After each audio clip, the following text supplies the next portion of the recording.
And what I came to understand is that me drinking alcohol helped me get rid of those emotions, helped me push those away. But on the other side of it, it actually allowed me to feel joy and happiness, which is what I wanted to feel. When you block the negative emotions, it also blocks the positive emotions. You're essentially blocking emotions in general. So life is happening for you. You do have agency over the way you think and the agency and the choices that you make. And if you could just live in that world and focus your energy and time in that, it's interesting how the outside world and your experiences actually change when you do that work. Welcome back to Over Dinner. I'm Jarrod. Welcome to the first solo episode of season 2. Excited to bring my perspective and my thoughts just on the conversations that Nikki and I have been having and just in general. If you're new to the channel, please subscribe, like, comment, share your stories. We love engaging with the audience. So please follow us as we continue to try to spread our message about the human experience. As I referenced on our last episode last week, me and Nikki essentially talking through our therapy session. At the end of that episode, I mentioned, I really wanted to talk about how did I move from where I was, right? We talked in that episode about how my drinking, early on in our relationship, at first, obviously it's what you do as a couple in your mid-20s, to Nikki moving on. But for me, I was still in that state, and it wasn't just a state. I was hanging out with my friends. There was a lot more going on that I was unaware of then, of what drinking did for me, how that impacted our relationship, how I would black out, how she could not get a hold of me. So that brought up feelings of fear, loneliness, abandonment, some strong feelings for Nikki. And what I want to talk about that is, and we did say we did fix the problem, meaning I was able to go inward and do some work on myself. And by fix the problem, I mean, not drink as much, not get to that place. And when I referenced in the last episode, I really wanted to talk about, well, what was the work that I did or have been doing and continuing to do to help myself, kind of continue to evolve, but get to a place where I could make decisions and make better decisions, specifically around drinking, and how, again, that fixed our relationship and fixed that problem in our relationship. But obviously, this last week or these couple of weeks ago, we actually got to the root of that issue, which we had never gotten to the root of that issue of Nikki's experience, which, it's been 10 years and we're now getting to it. So the theme of that last episode was that these underlying pieces, you might fix the problem on the surface like we did, but the trauma or whatever those experiences cause for one or both partners are going to surface again, and other things will trigger it. And so the personal work for us obviously is the most important. That's why we wanted to do some solo episodes. So in relation to me, my biggest takeaway in reflection about my alcohol use was that I had experienced trauma.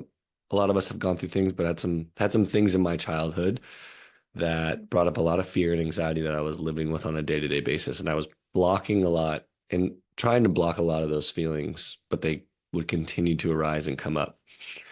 What I came to understand is that me drinking alcohol helped me get rid of those emotions, helped me push those away. I didn't like those emotions. They did not feel good. I didn't know what to do with those emotions. And so me drinking pushed those emotions away. But on the other side of it, it actually allowed me to feel joy and happiness, which is what I wanted to feel. What I realized is that when you block the negative emotions, it also blocks the positive emotions. You're essentially blocking emotions in general. So in me wanting to block the fear and anxiety, even though it creep in and things like that, I was also blocking the opportunity for joy and happiness to arise in my life. So drinking got rid of the negative emotions and brought the positive emotions. So that was challenging because that's what I wanted. And so I think that was probably the biggest realization is what the use of alcohol was doing for me. Like for a while when you're in college and stuff, it is what it is. Everyone's doing it. It's fun. You're going to have some nights when you go a little too far, but that got pretty consistent for me and not as consistent for those around me. And it was, yeah. And it got to a point, and Nikki was sharing all these things with me for sure. She was sharing all these things with me. But as I said before, it was such a block because getting rid of those negative emotions and feeling those positive emotions, like that's what I wanted. And that was really challenging. So what changed? The biggest thing that changed for me was taking ownership and responsibility for my parts and my actions. I was a victim.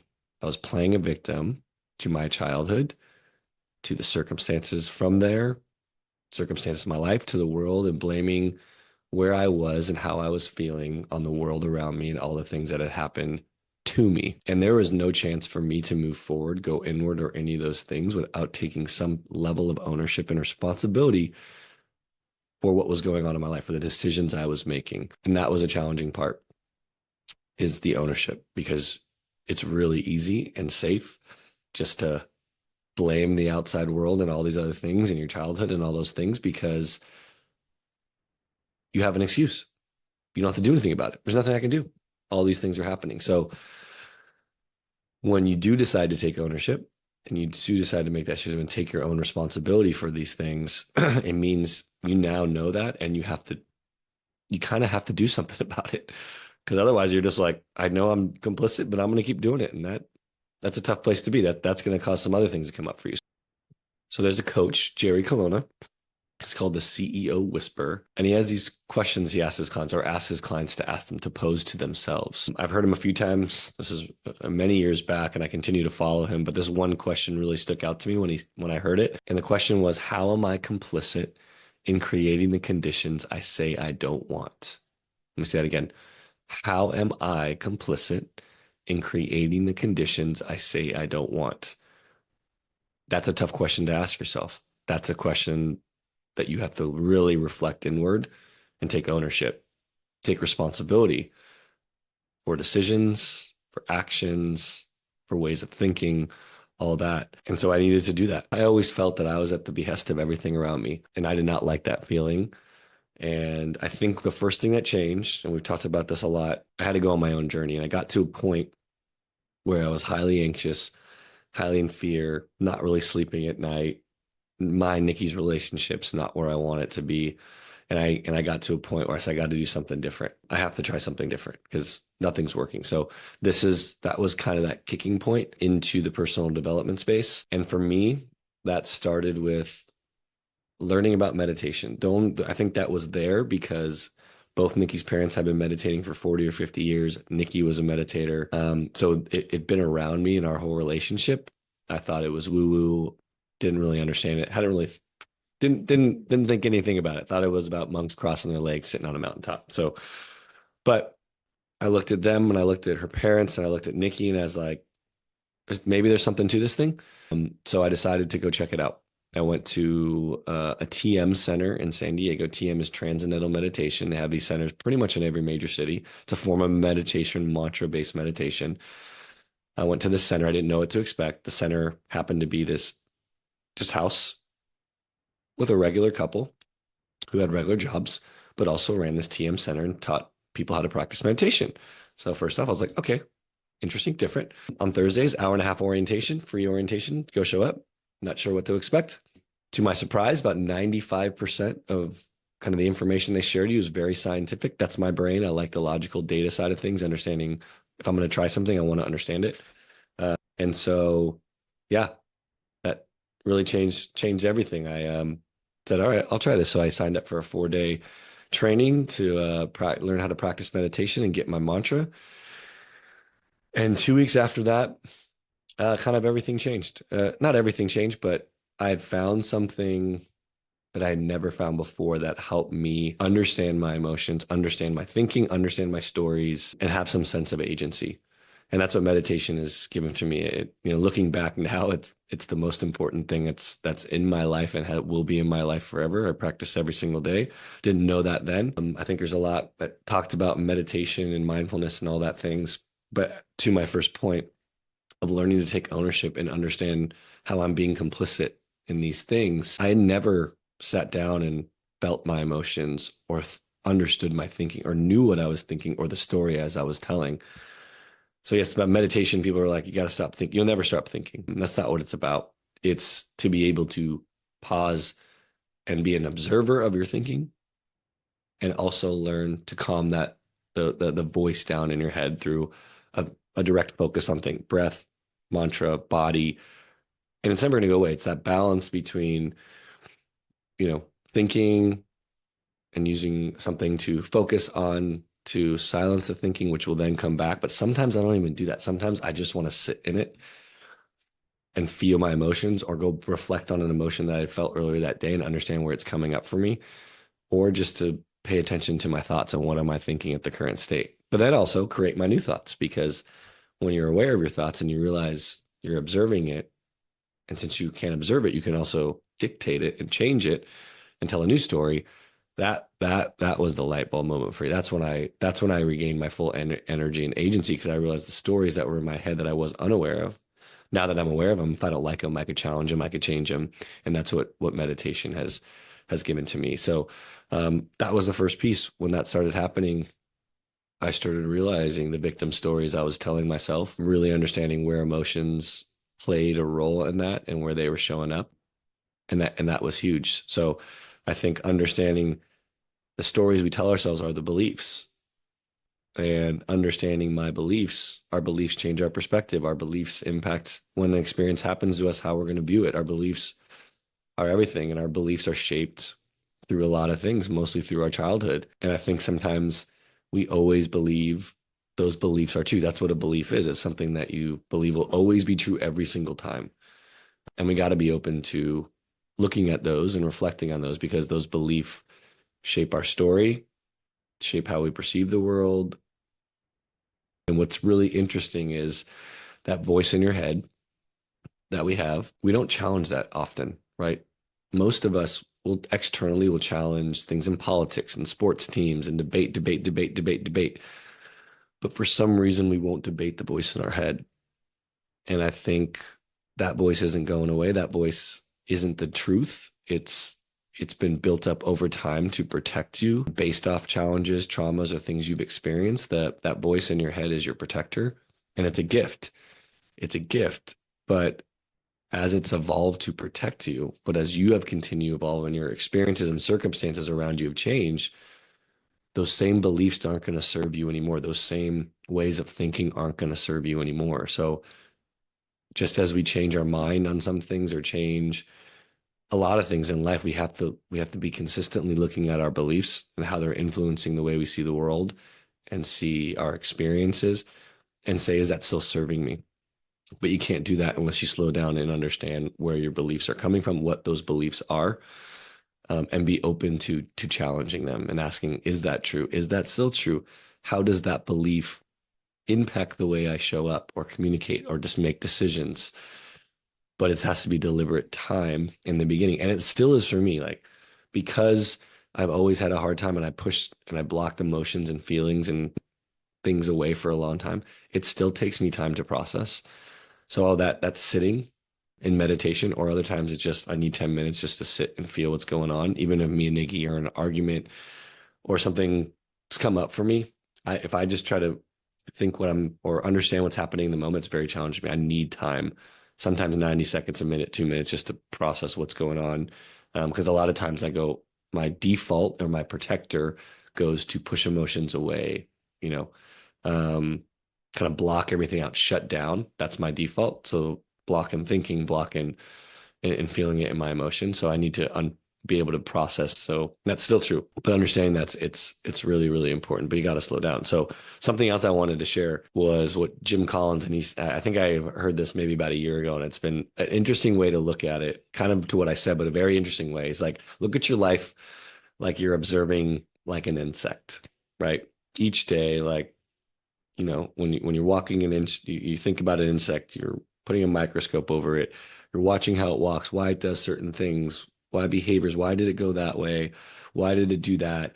And he's like, I actually journal each day and look at my life like I'm looking at an insect. Decisions I made, choices, feelings I felt. And he's really just, as an outsider, objectively with no judgment, just evaluating and saying, hey, I wonder why I made that decision, right? Or I wonder why I had said that in that moment. Oh, this emotion came up for me. Then what happened in that moment to allow that emotion? So it really is allowing him to not judge himself, but to really understand where he's coming from and what things are driving his behaviors and his decisions and the way he responds to things, which I thought was very, very interesting, right? And he also, I connected that to, books for me was a gateway and still is a gateway into how I've learned so many things and continue to evolve. But I thought about the way he said that. I was like, oh, well, think about that too. If you're interested in insects and you want to observe them, you're probably going to pick up books and on insects and learn about insects. And then I kind of correlate that. That's why I picked up books. I wanted to understand my thinking and how things were happening and how to challenge things and move through things and different way other people have done things in order to improve their way of life. So I thought that was an interesting concept. So that's something that you could do. You know, some people don't want to sit in meditation, and some people that gets challenging. Just find ways to understand the stories and how those stories are impacting your beliefs, which are impacting the way you perceive the world and make decisions, and look at, do you have agency or are you a victim?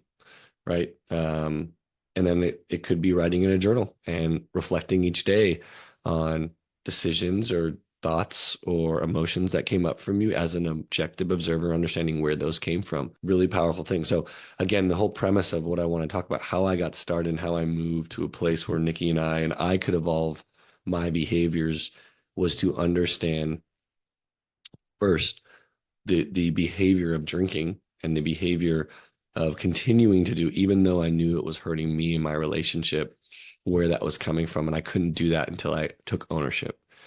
And that's a big thing. We have agency. We all have agency, right? Shakespeare's famous quote, nothing's good or bad, but thinking makes it so. In any moment, in any experience, we get to determine the meaning, and that's our agency. And then we get to choose the next action we want to take.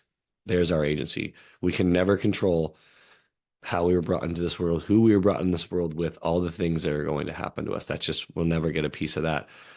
But our gift and the way that we can navigate this world with clarity, with calmness, with peace and love is our ability to understand how our past has influence in the way we think today, and know that we can choose to provide meaning and perception to any experience that happens.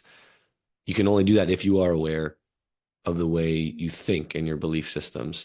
Because if you're aware of that, you can now change your beliefs and change the stories to the stories you want to tell. What stories do you want to tell about yourself and about your life and about the things that are happening? One of the last things I'll leave you with, I said this earlier, I thought things were happening to me. The way I see it now is things are happening for me. Because what I've realized is all the challenges that I've labeled challenges or tough experiences, I am not where I am today unless I go through those things. There is no good if there's no bad. And that was something that I really learned. There is no love if there's no fear. There is no yin if there's no yang. There's no up, there's no down. They both have to exist for the other to exist. There can't be just good, because we would not know the concept of bad or hard if there was no good. They both have to exist. And I think that's a really powerful thing. So don't blame. Don't be a victim, even though it can be really hard sometimes. But with those things, there is growth and learning, and that's what I had to learn. So life is happening for you. You do have agency, not necessarily over the things that are coming in, the situations you've been put in at some points, but you do have agency is over the way you think and the agency and the choices that you make. And if you could just live in that world and focus your energy and time in that, it's interesting how the outside world and your experiences actually change when you do that work. And so that's what I wish for you all. I'm still on this journey. It still challenges me every single day. I don't think there'll be a time where I'm like, I figured it out, but this is the work I'm committed to doing, because that's what gives me now joy and happiness in my life. And I hope you have that too. So thank you for listening to the first solo episode. Please let me know what your biggest takeaways were, other things that you have done, and some of the things we talked about through personal development or understanding the way you think. I love the community sharing together and all us growing together. So until next time, have a great night. Bye.